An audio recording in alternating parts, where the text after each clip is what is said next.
네, 오늘 부활절 여러분에게 전해줄 메시지는 예수님의 부활이 전해주는 세 가지의 확증에 대한 이야기를 하고자 합니다. 그 세 가지는 새 에덴, 새 성전, 새 창조인데요.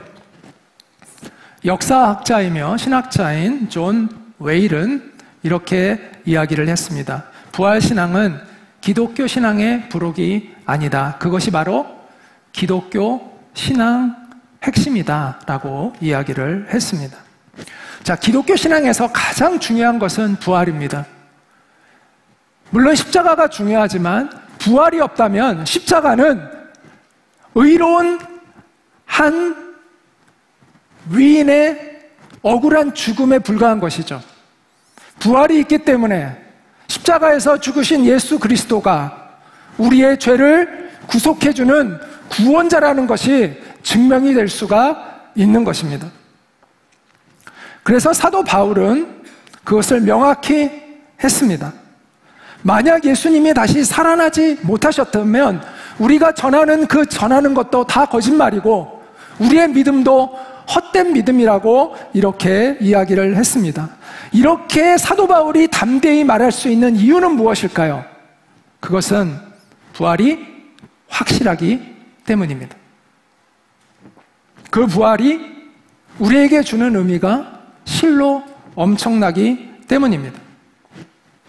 자, 그 놀라운 부활이 주는 의미들 가운데 예수 부활이 전해주고 있는 세 가지 확증은 바로 새 에덴, 새 성전, 새 창조라고 이렇게 말씀을 드렸습니다. 예수의 부활은 새 에덴이 건설되는 시작을 의미합니다. 또 예수의 부활은 새 성전이 세워진 것을 의미합니다. 또 예수의 부활은 하나님의 새로운 창조가 일어나고 있는 것을 의미합니다. 자, 이 한 가지 한 가지의 의미를 우리가 생각해 보면서 예수 부활이 우리에게 어떤 큰 의미를 주고 있는가를 한번 생각해 보고자 합니다. 자, 예수 부활은 새 에덴의 확증이다. 같이 읽겠습니다. 시작. 자, 에덴 동산은 완벽한 동산이죠. 거기에서 하나님의 임재와 영광을 누리며 살았습니다. 그런데 죄를 지어서 인간은 그 동산에서 추방되고 나게 되었는데 그 동산에 하나님께서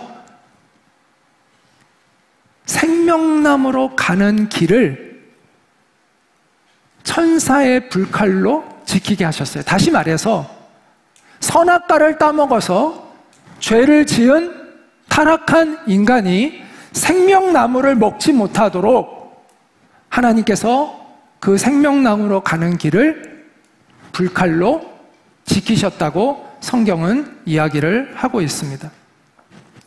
인간은 이후로 에덴 동산에서 추방이 됐죠. 하나님으로부터, 생명의 근원 되시는 하나님으로부터 분리되게 되었습니다. 인간은 스스로 하나님처럼 되고자 하나님으로부터 독립하고자 선악과를 따먹은 거죠. 선악과를 따먹은 이유가 뭐라고요? 하나님처럼 되려고. 내가 선악을 판단하는 기준을 내가 갖겠다는 거죠. 내 인생에 하나님의 기준을 없애겠다. 내가 내 인생의 스스로의 기준을 만들겠다라고 했던 거죠. 그래서 인간은 독립했나요? 하나님으로부터? 아니요. 인간은 독립을 누린 게 아니라 종속되게 되었습니다. 누구의 종속을요? 마귀의 종속을 받게 되었습니다. 여러분, 부모를 잃어버린 아이를 생각해 보세요. 어린아이가 부모님을 잃었어요. 그럼 그 아이는 매우 위태롭습니다. 나쁜 사람들이 그 아이를 데려다가 나쁜 일들을 시키고 자기의 이익을 취하는 도구로 삼습니다. 삼을 가능성이 많죠. 마찬가지로 하나님으로부터 분리된 우리는 독립을 누린 게 아니라 마귀의 지배를 받고 마귀에게 이용당하는 삶을 살게 되었습니다.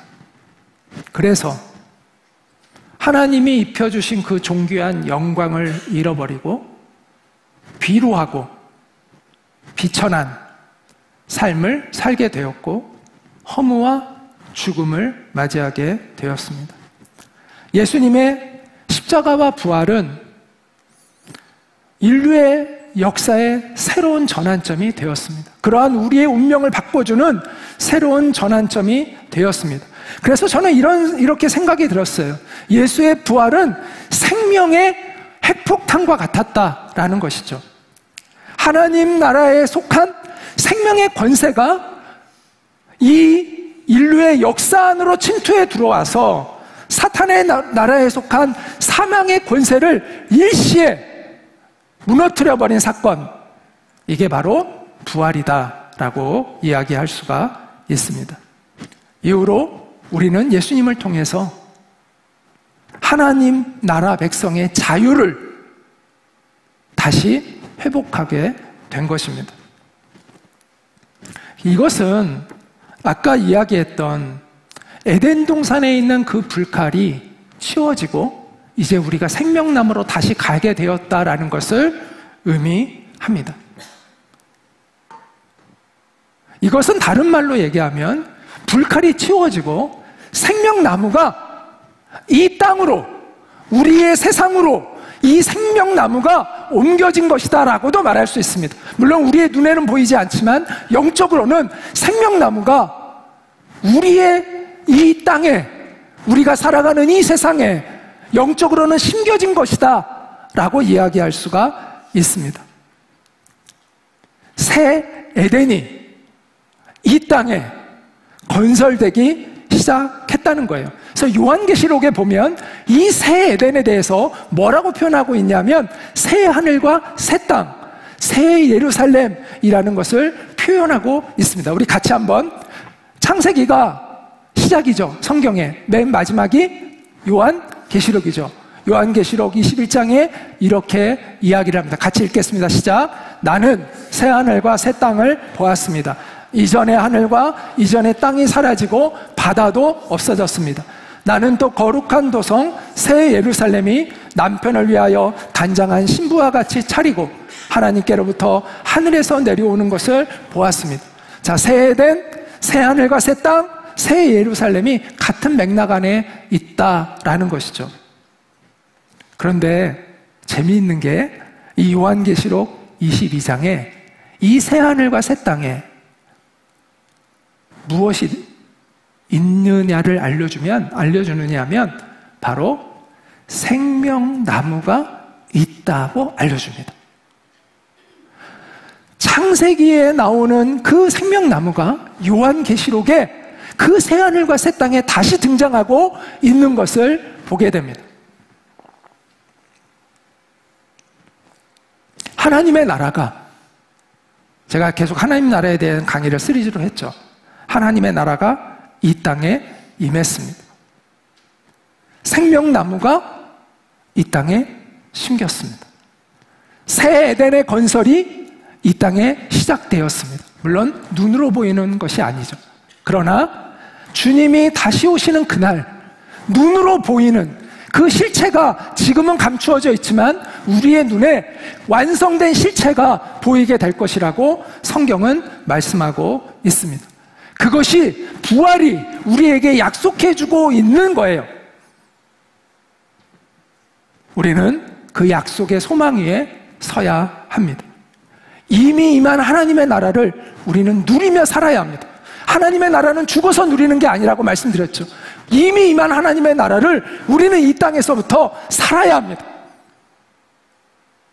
그리고 미래에 완성될 하나님의 나라를 우리는 열렬히 희망하며 살아야 합니다. 생명나무로 나아가는 길이 우리에게 지금 열려 있습니다. 예수님이 내가 길이요 진리요 생명이라고 말씀하셨습니다. 예수님만이 생명나무로 가는 그 하나님의 영원한 생명을 누리게 하는 길입니다. 유일한 길입니다. 새 에덴으로 들어가는 유일한 길이 예수 그리스도라고 선포하고 있습니다. 여러분, 에덴의 뜻이 무슨 뜻인지 아세요? 에덴의 뜻이 기쁨이라는 뜻이에요. 에덴이 기쁨. 우리는 예수 그리스도를 만나기까지 진정한 기쁨이 뭔지를 모르고 살아갑니다. 예수님을 만날 때 비로소 우리는 무엇이 진정한 우리 인생의 기쁨이 될 수 있고 소망이 될 수 있는지를 알게 됩니다. 우리가 예수님을 만날 때 비로소 내가 세상에서 기쁨이라고 여겼던 것들이 진짜 기쁨이 아니라 이거는 모조품이었구나 라는 것을 알게 됩니다. 진짜를 알면, 우리가 진짜를 모를 때는 가짜를 진짜로 착각하며 살 수가 있어요.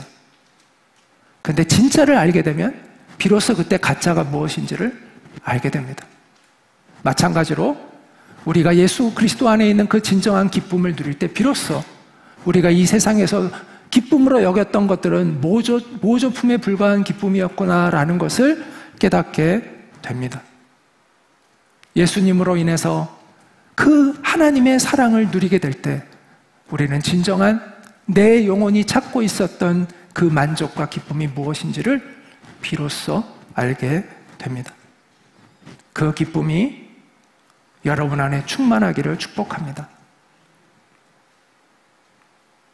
자, 두 번째 한번 예수 부활은 같이 읽어볼까요? 시작. 예수 부활은 새 성전의 확증이다. 자, 새 에덴의 확증이고 새 성전의 확증입니다.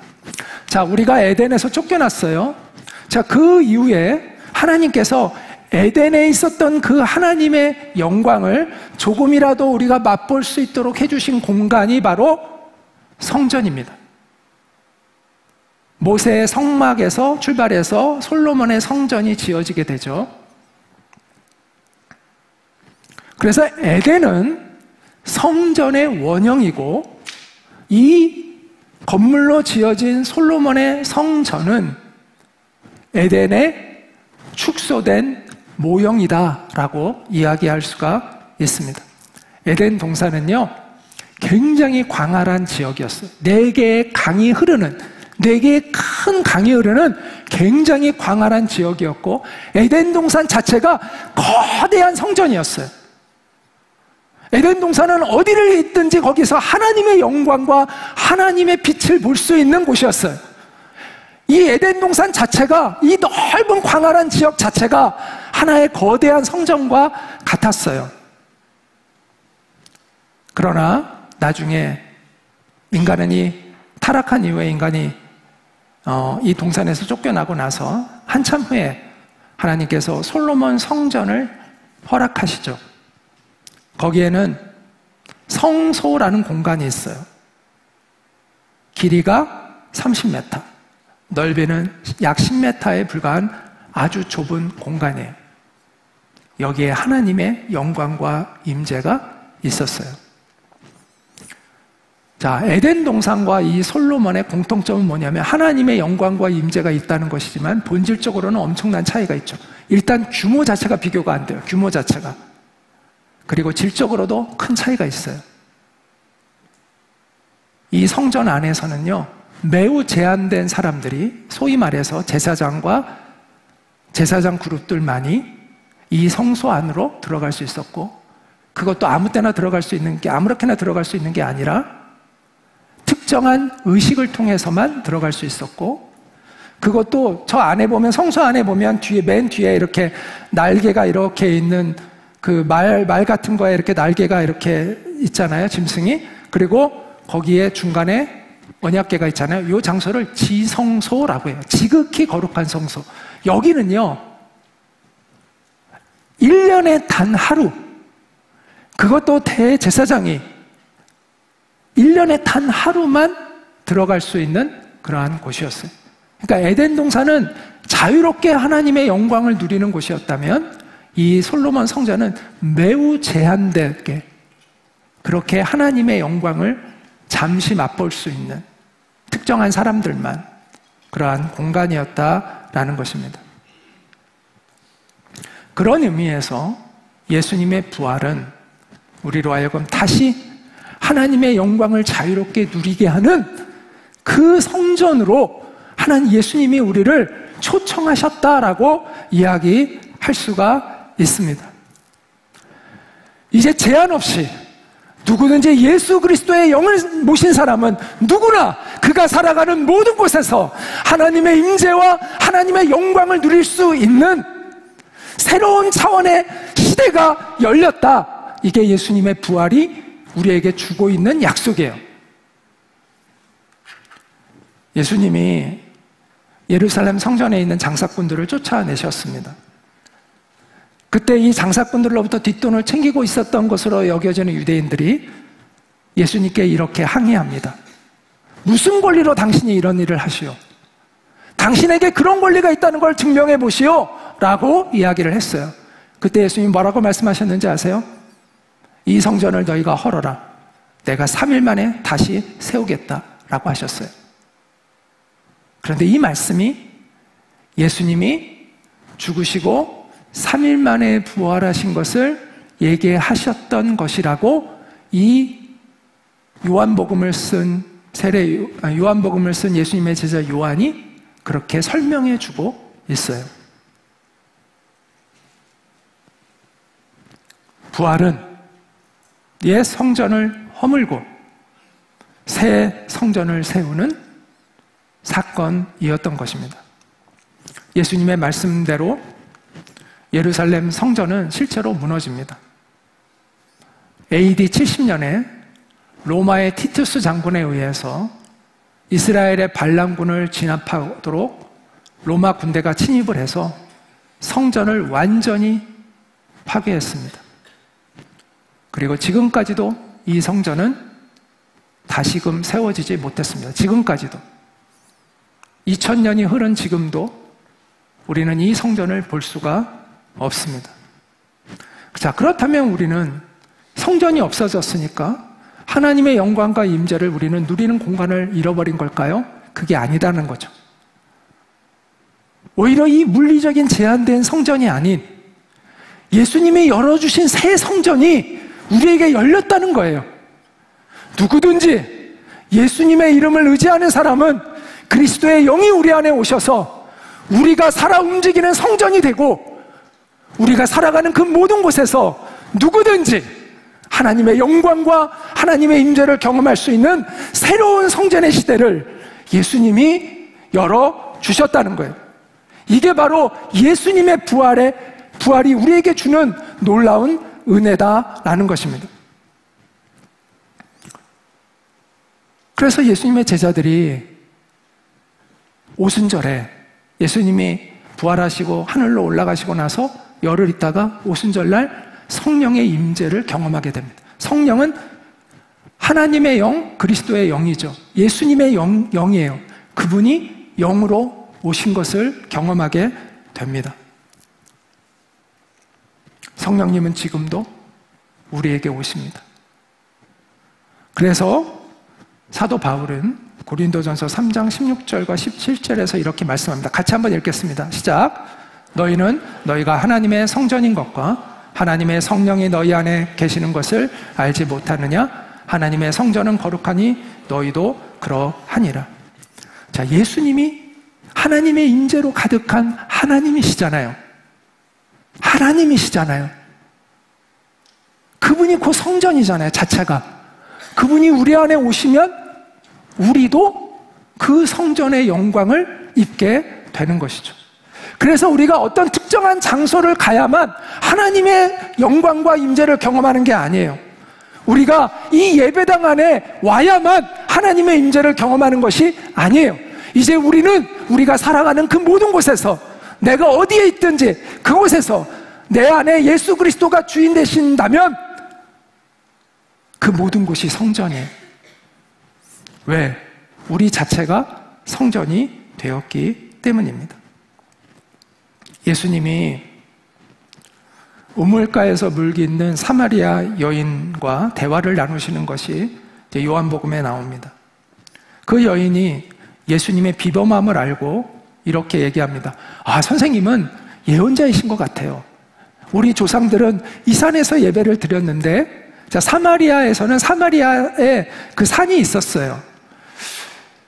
지금 그 산 이름이 지금 생각은 안 나지만 어쨌든 산이 있었어요. 그 산에 가야만 하나님을 만날 수 있다고 그들은 그렇게 가르쳤어요. 그런데 유대인들은 예루살렘에 가야만, 성전에 가야만 하나님을 만날 수 있다고 그렇게 얘기를 하는 거예요. 그래서 이 사마리아 여인이 하나님을 만나고 싶은데 그걸 누구에게도 이야기하지 못하다가 예수님을 보니까 자기 마음에 있는 그 영적인 궁금함을 묻기 시작해요. 예수님, 우리 동네 사람들은 저 산에 가서 하나님을 예배해야 된다고 이야기하는데, 그리고 당신과 같은 유대인들은 예루살렘에 가서 예배를 해야 된다고 하는데 어디에 가서 예배를 드려야 하나님을 만날 수 있습니까? 그때 예수님이 장소가 중요한 게 아니다, 이렇게 얘기하십니다. 사람이 중요하다. 진정으로 하나님을 예배하는 사람들을 하나님은 찾고 계시다. 이제 그 장소를 초월하여 하나님을 찾는 사람들을 만나시는 그 하나님을 너희가 경험하게 될 거다, 이렇게 얘기를 했습니다. 중요한 건 우리가 성전이라는 것입니다. 우리가. 장소가 중요한 게 아니라 내가 누구냐가 중요하다는 거예요. 내가 누구냐. 내가 하나님을 신뢰하고 정말 성령님을 모시고 살아가는 사람이냐. 그렇다면 내가 살아가는 그 모든 곳에서 우리는 하나님을 만날 수 있다라는 것입니다. 예배당이 성전이 아닙니다. 예배당이 성전이 아니에요. 성전은 우리입니다. 예배당이 건물이 교회가 아닙니다. 건물이 교회가 아니라 교회는 사람입니다. 우리가 교회입니다. 그럼 우리는 왜 주일마다 이 예배당에 모여서 우리가 함께 예배하는 것일까요? 이곳이 성전이기 때문이 아니라 우리가 성전답게 빚어지기 위해서 우리는 이곳에 모여서 주일마다 예배하는 것입니다. 우리 일기생이 아니라 우리 사기생들이 지금, 6기생들이 지금 비증기간을, 네, 죄송합니다. 네. 비증기간을 갖고 있잖아요, 6기생들이. 그러니까 성전으로 빚어지는 과정인 것이죠. 내가 예수님의 사람으로 빚어지는 과정인 것이죠. 내 영혼이 주님의 영을 모시는 깨끗한 성전이 되기 위해서 우리는 예배하는 것입니다. 이곳이 성전이 아니라 내가 성전답게 되기 위해서 우리는 예배하고 말씀을 읽고 기도하는 거예요. 우리가 따라해볼까요? 우리는 살아 움직이는 성전이다. 우리가 성전이에요. 우리 안에 부활하신 그리스도의 영이 계십니다. 성령 하나님이 계십니다. 우리는 그분 안에서 하나님의 임재와 하나님의 영광을 경험해야 합니다. 그것이 예수 부활의 신앙이에요. 자, 세 번째 같이 한번 읽어볼까요? 시작. 예수 부활은 새 창조의 확증이다. 자, 예수님의 부활은 죽음의 법이 지배하는 옛 세상을 끝내고 생명의 법이 지배하는 새로운 세상을 창조하신 거예요. 그래서 로마서 8장 1절과 2절은 이렇게 말씀합니다. 같이 읽어볼까요? 시작. 그러므로 이제 그리스도 예수 안에 있는 자에게는 결코 정죄함이 없나니 이는 그리스도 예수 안에 있는 생명의 성령의 법이 죄와 사망의 법에서 너를 해방하였습니다. 법은요, 권세를 갖습니다. 법은 권세예요. 법은 영향력을 끼쳐요. 예수님이 부활하시기 전까지 인류는 죄와 죽음의 법, 죄와 죽음의 권세가 지배하는 그런 세상이었어요. 그런데 마지막 아담 되시는 예수님을 재미있게 표현해요. 마지막 아담이라고 성경에 표현해요. 첫 번째 아담 때문에 우리가 죽게 되었잖아요. 그런데 마지막 아담 때문에 살게 된다고 성경은 얘기해요.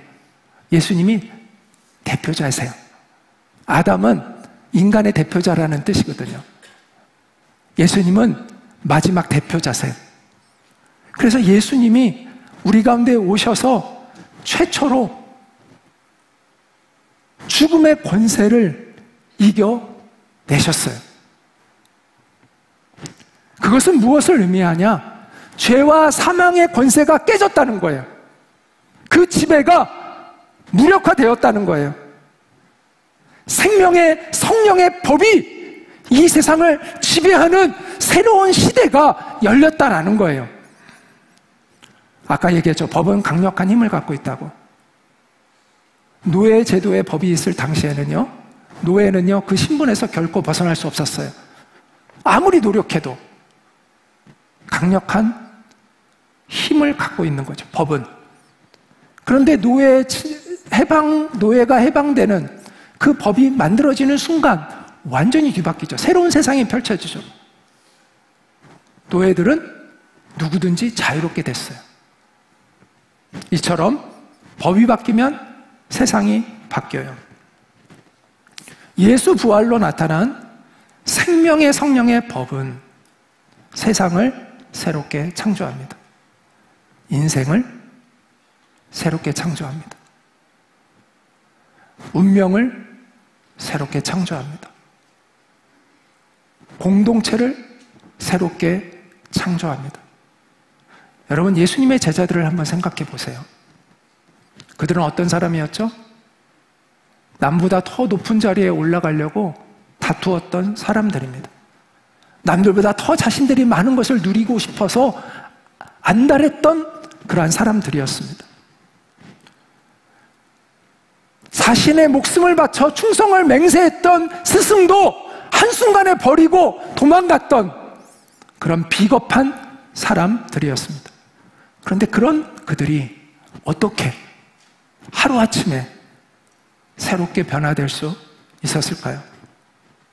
그들은 놀랍게도 길거리로 나아가서 예수가 바로 부활했고 예수가 우리가 기다렸던 메시아라고 외쳤습니다. 그들은 이웃을 힘써 사랑했고 자신들을 남들을 위해 희생하는 삶을 살았습니다. 심지어 자신들을 죽이고 해야 하는 사람까지도 용서하는 기도를 드렸습니다. 그것은 그들이 부활하신 예수님을 직접 만나지 않았다면 일어날 수 없는 일입니다. 그들 안에 부활하신 예수님의 생명을 그들이 경험하지 않았다면 결코 일어날 수 없는 사건입니다. 그런데 이 예수의 제자들은 그들의 삶만 변한 것이 아니라 그들이 속한 공동체도 변화되었습니다. 그것이 바로 교회입니다. 그들은 함께 예배했고 서로를 격려했고 심지어 그들의 소유와 재산까지도 나누었습니다. 그들은 가족보다도 더 가족 같았습니다. 귀족과 노예가 같이 밥을 먹었어요. 여러분, 그게 지금은 너무나 당연한 거죠? 근데 여러분, 지금 인도만 가도요, 신분이 다른 사람들은 같이 밥을 거의 안 먹습니다. 특히 주인과 종은 밥을 절대 안 먹습니다. 지금도. 아세요? 지금도. 우리가 그 문화를 생각하고 그 당시로 돌아간다면 교회 안에서 노예와 주인이 같이 식사를 했다는 것은 너무너무 상상할 수 없는 일입니다. 근데 교회는 그랬습니다. 여자가 남자를 가르치는 일은 상상할 수 없는 일이었어요. 지금은 너무나 당연한 거죠. 그런데 초대교회는 여자가 남자를 가르치는 것을 교회가 허락했습니다.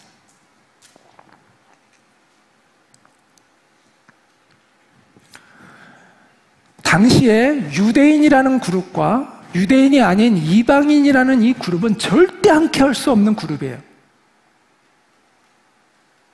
그런데 유대인들의 교회가 어려움이 왔을 때 이방인들의 교회가 힘써 헌금해서 그것을 아무 조건 없이 유대인들을 위한 교회를 위해서 헌금을 했습니다. 우리가 그 당시의 문화와 시대적 상황을 알게 되면요, 이게 하나하나가 다 놀라운 사건이에요. 놀라운 사건. 예수 부활에 생명이 없으면 일어날 수 없는 정말 놀라운 기적이에요.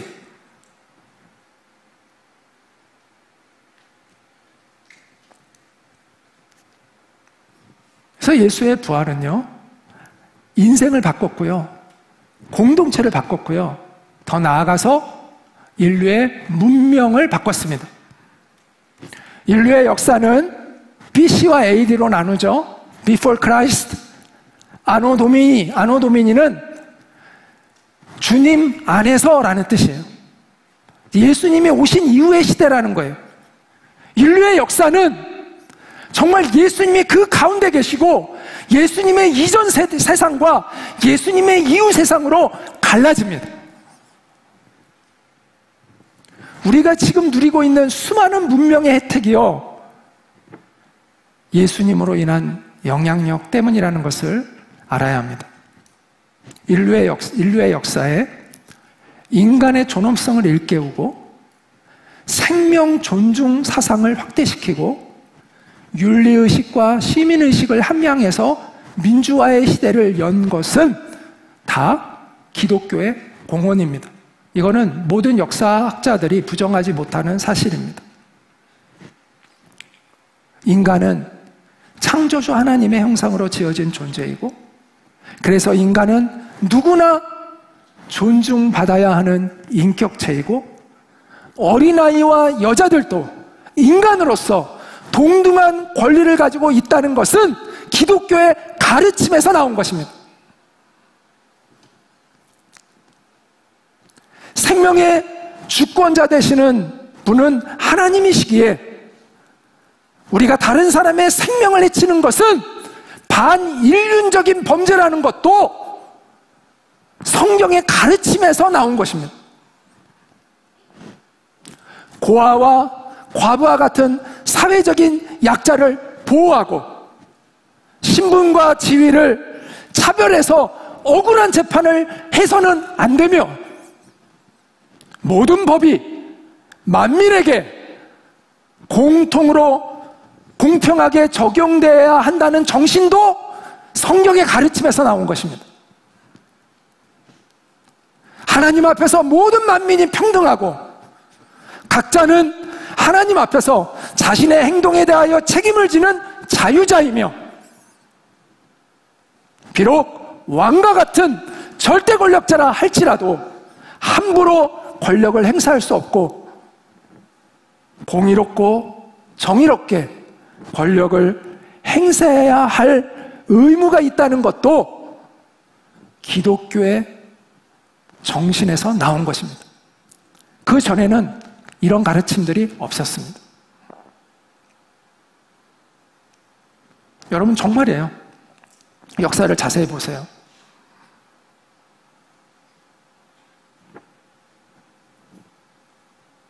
예수님 오시기 전에는요, 우리는 야만의 시대를 겪었습니다. 힘이 있으면 정복하고 힘이 있으면 죽이고 생명을 가볍게 여기고 권력자는 마음껏 지배하는 그런 세상을 살았습니다. 근데 예수님으로 인해서 우리는 인간다움, 인간의 존엄성, 그 존귀함을 알게 된 거예요. 근데 지금은 이제 문제가 뭐냐면 하나님 없이 인간의 존엄성을 논하고 있기 때문에 문제인 것이죠.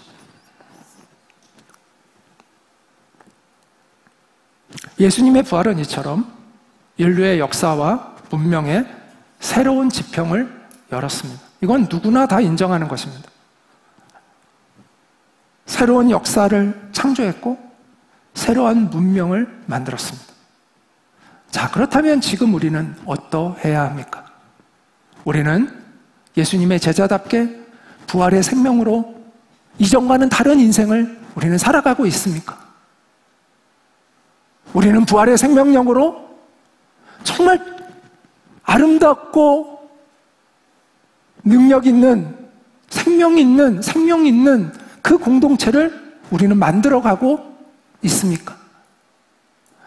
우리는 부활의 그 능력으로 지금도 역사의 새로운 지평을 열고 이 땅에 하나님이 기뻐하시는 그 새로운 문화를 창조해 가고 있습니까? 이게 우리가 던져야 할 질문입니다. 그리고 우리가 응답해야 할 사명입니다.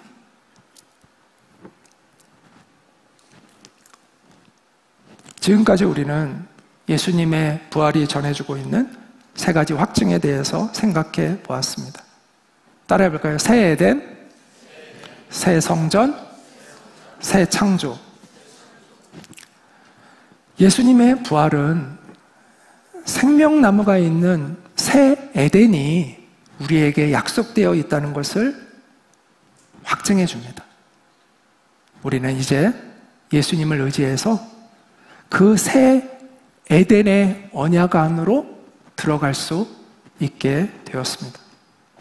예수님의 부활은 옛 성전의 시대가 끝나고 새 성전의 시대가 열렸다는 것을 확증합니다. 예수님의 영을 모시고 살아가는 사람은 그가 곧 성전입니다. 그가 살아가는 모든 곳에서, 그가 밟는 모든 땅에서 그는 하나님의 임재를 경험할 수 있습니다. 예수님의 부활은 새 창조의 은혜가 우리의 인생에, 우리의 공동체에 임한 것을 확증해 줍니다.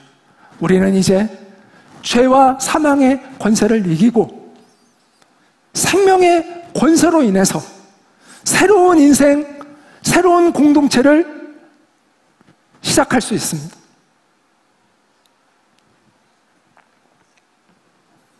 예수의 부활의 생명력이 넘치는 그러한 진정한 예수님의 사람이 되십시오. 그래서 세상을 이기는 진정한 그리스도인이 되시기 바랍니다. 초대교회 성도들은 세상적으로 보면요, 내세울 것이 하나도 없는 그런 사람들이었습니다. 많이 배우지도 못했고 세상에서 알아주는 권력의 위치에 있지도 못했습니다. 오히려 권력자들에게 탄압을 받았고 대중들에게는 멸시와 천대를 받았습니다.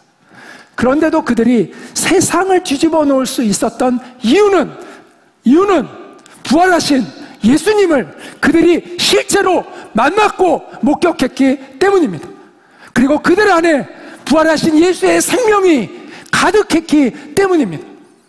오늘날 교인들에게 예수의 부활은 지식이고 교리에 머무는 경우가 많습니다.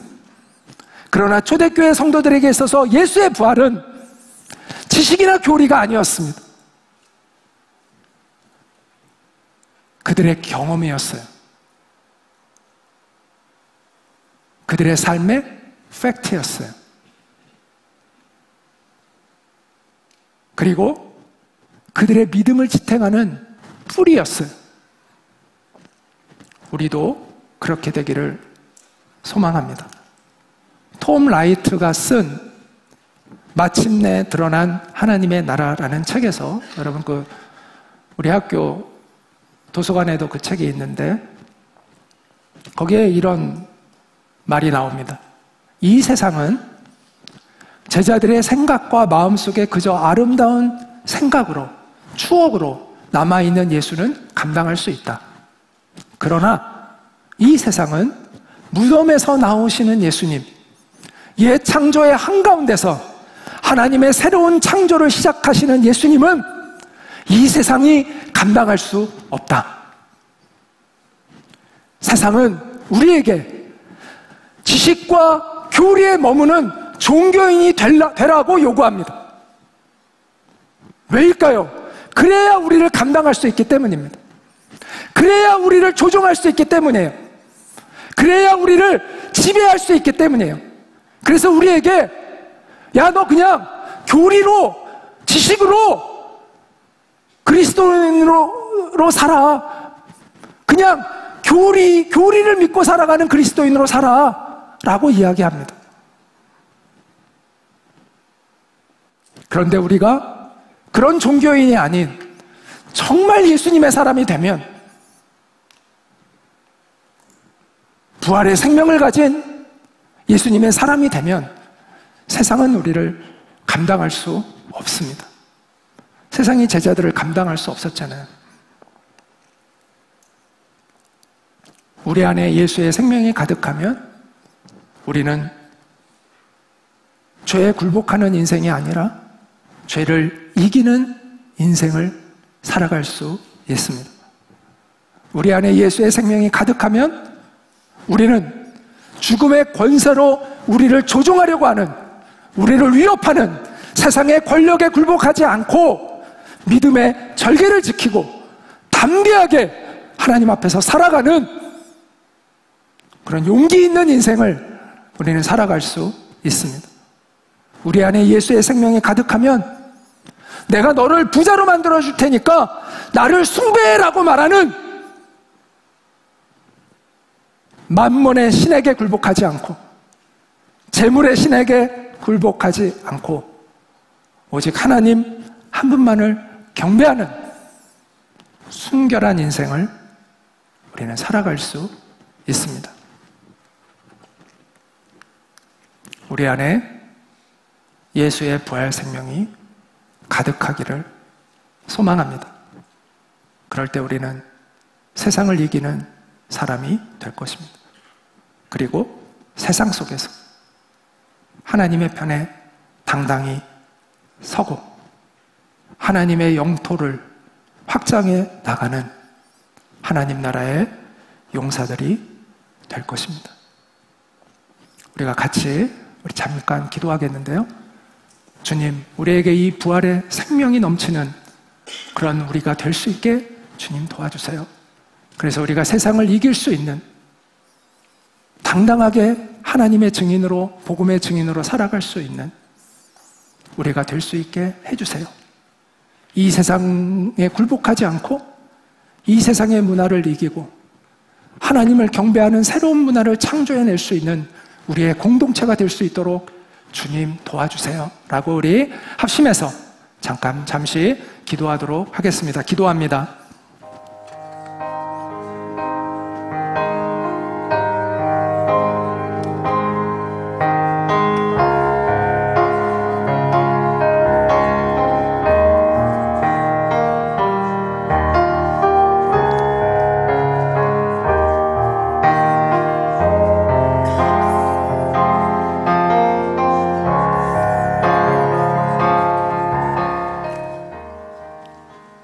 은혜로우신 하나님, 오늘 부활절을 맞이해서 이 부활이 우리의 인생에, 우리의 공동체, 이 세상에 어떤 영향력을 주었는가를 다시 한번 돌아볼 수 있게 해주셔서 감사합니다.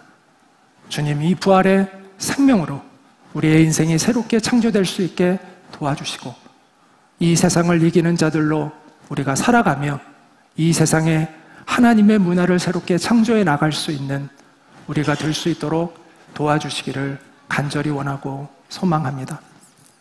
우리를 굴복시키려는 이 세상의 하나님 그 권세에 우리가 굴복하지 않게 하시고 생명의 성령의 능력과 권세로 이 세상을 이겨내며 하나님을 영화롭게 하고 복음을 영광스럽게 하는 주님의 진정한 제자들로 우리가 살아갈 수 있도록 우리의 공동체가 이 땅에 하나님의 사랑과 하나님의 정의를 이루어가는 그러한 공동체가 될 수 있도록 주님의 그 영광을 이 땅에 선포하는 그러한 공동체가 될 수 있도록 도와주시옵소서. 예수님의 이름으로 기도합니다. 아멘. 네, 이 시간에는 이제 오늘은 애찬식을 하려고 합니다. 성찬이라고도 할 수 있는데요. 우리가 흔히 교회에서 우리가 성찬을 할 때는 세례받은 사람만 성찬을 참여합니다. 그거를 닫힌 성찬이라고 이야기를 합니다. 근데 성찬을 닫힌 성찬만이 있는 게 아니라 열린 성찬도 있습니다. 무슨 얘기냐면 꼭 세례를 받지 않아도 오늘 어린아이들도 같이 우리 이 성찬에 초청을 했는데요. 누구든지 이 성찬에 참여할 수 있는 것을 열린 성찬이라고 합니다. 우리는 오늘 애찬식이라는 이름으로 열린 성찬을 하려고 합니다. 열린 성찬이지만 이 의식은 결코 가벼운 의식은 아닙니다. 왜냐하면 예수님의 십자가의 죽음을 우리가 기념하는 것이기 때문입니다. 예수님은 십자가에 달려 죽으시기 전날 밤 제자들과 만찬을 나누시면서 빵을 들어서 축사하시고 이것은 너희를 위하여 내어주는 나의 몸이다 라고 말씀을 하셨습니다. 그리고 또 포도주 잔을 드시고 이렇게 말씀하셨습니다. 이것은 너희의 죄를 사하기 위하여 내가 너희를 위하여 흘리는 피, 곧 언약의 피니라. 너희는 이것을 행하여 나를 기념하라고 하셨습니다. 우리를 이 애찬에, 성찬에 참여하도록 초청하신 분이 누구세요? 예수님이세요. 여러분 그걸 꼭 기억하세요. 이 성찬에 참여하도록 초청하는 사람은 오늘 제가 아니라 예수님이 초청하시는 겁니다. 우리는 예수님의 초청에 응하여 이 예식에 참여합니다. 저는 이 예식에 참여하는 분들이 최소한 다음과 같은 분들이기를 바랍니다. 첫째는 이미 예수님을 나의 주님으로 고백하는 분이기를 바랍니다. 아직 세례는 받지 않았어도 괜찮지만 예수님이 나의 주님이십니다 라는 고백이 있는 분들이 이 예찬에 참여할 수 있는 자격을 가지고 있습니다. 또 비록 내가 아직 예수님을 나의 주님으로 고백하지는 못해도 예수님이 나의 주님이 되시기를 원합니다. 주님이 정말 진리시라면, 주님이 정말 생명이시라면 내가 주님을 만나기를 원하고 내가 주님을 알기를 원하고 주님을 내 마음의 중심에 모시기를 원하는 마음이 제 안에 있습니다 라는 그러한 마음이 있는 분이라면 그분들은 오늘 이 애찬에 참여하실 수 있습니다. 자, 그렇지 않은 분이라면 굳이 억지로 이 애찬에 참여하실 필요는 없습니다. 오늘 이 시간에 이렇게 이제 기도하고 나서 앞으로 나오셔서 두 줄로 나오시면 되고요. 여기 먼저 떡이 이렇게 있습니다. 떡을 먼저 드시고 그 다음에 잔이 있거든요. 이 잔을 드시고 자리로 돌아가시면 되겠습니다. 우리 같이 잠깐 기도하는 시간을 갖도록 하겠습니다. 있었는가 그때에 주님 그 십자가에 달릴 때 때로 그 일로 나는 떨려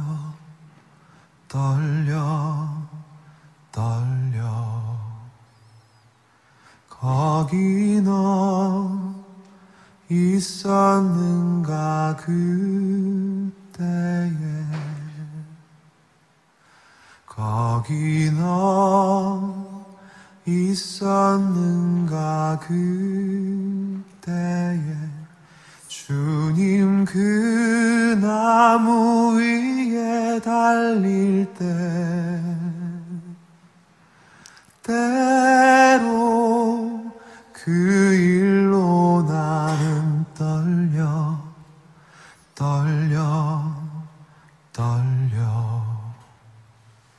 거기 너 있었는가 그때에.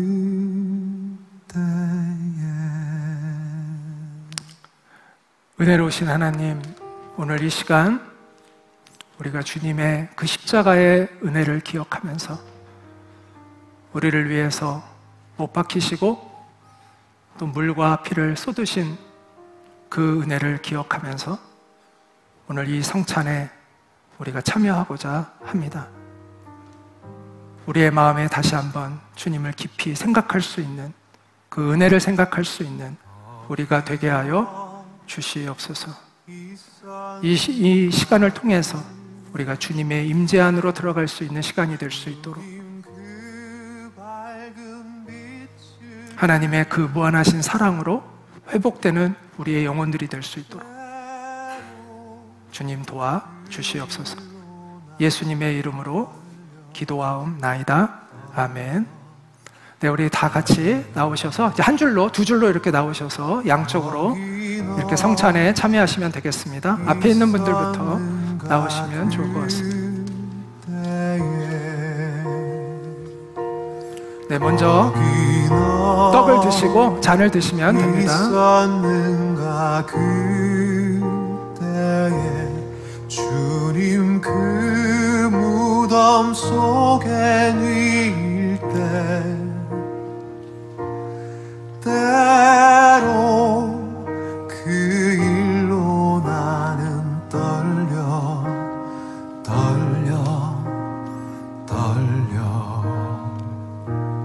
거기 너 있었는가 그때에.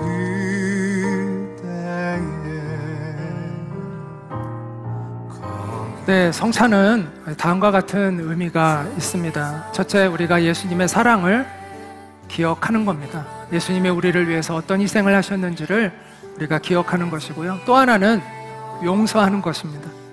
예수님이 우리를 용서해 주신 것처럼 우리도 우리에게 잘못한 사람을 용서하는 마음을 갖는 것입니다. 그리고 교회의 소중함을 깨닫는 것입니다. 예수님을 주님으로 고백하는 이들이 예수님을 머리로 해서 우리가 한 몸을 이루고 있다는 것을 우리가 기억하는 것입니다. 또 하나는 복음 전파의 사명을 우리가 갖는 것입니다. 주님이 오실 때까지 이 복음을 전하는 사명이 우리에게 있다는 것을 우리가 기억하는 것입니다. 우리 이것을 위해서 잠깐 기도하도록 하겠습니다. 우리 성찬을 이 시간을 통해서 우리가 주님의 사랑에 감사하면서 우리가 주님이 주신 이 소중한 공동체를 아름답게 가꾸어가고 우리가 하나님의 사명을 감당하는 공동체가 되게 해달라고 우리 잠깐 기도하도록 하겠습니다. 기도하겠습니다. 은혜로우신 하나님 아버지, 오늘 우리와 함께 하시는 주님께 감사합니다. 이 성찬을 통해서 우리가 주님의 깊은 은혜 안으로 들어가고 주님의 사랑을 깨닫고 그 사랑 안에서 우리의 영혼이 자유케 되어지는 은혜가 있기를 원하고 소망합니다. 하나님, 우리가 모든 얽매인 것에서 주님의 사랑과 자유, 능력으로 자유케 되어지는 은혜가 있게 해 주옵소서.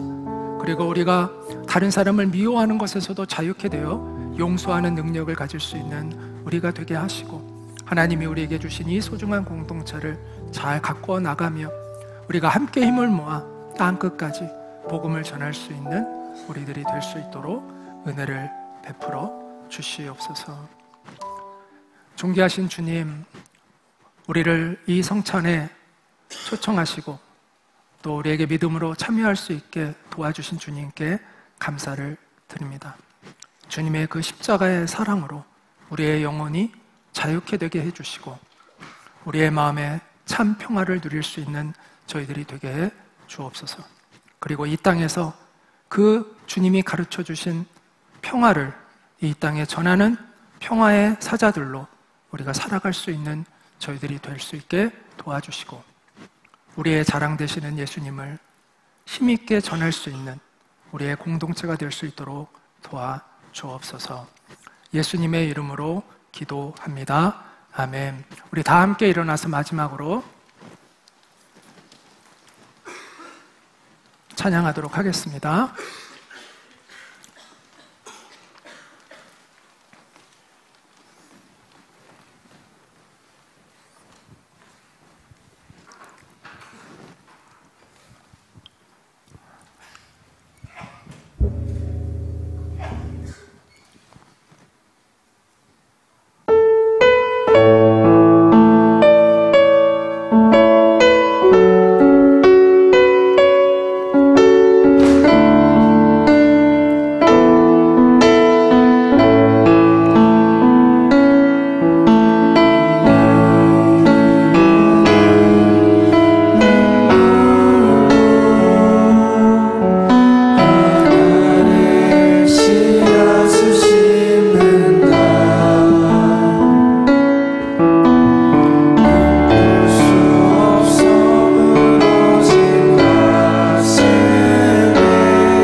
이제는 우리의 유일한 소망 되시는 부활하신 우리 주 예수 그리스도의 은혜와 하나님 아버지의 크신 사랑과 성령님의 교통하심이 부활절을 기뻐하며 예수 부활의 생명으로 살기를 소망하는 오늘 이 예배에 함께한 모든 이들 위해 늘 함께 있기를 간절히 축원하옵나이다.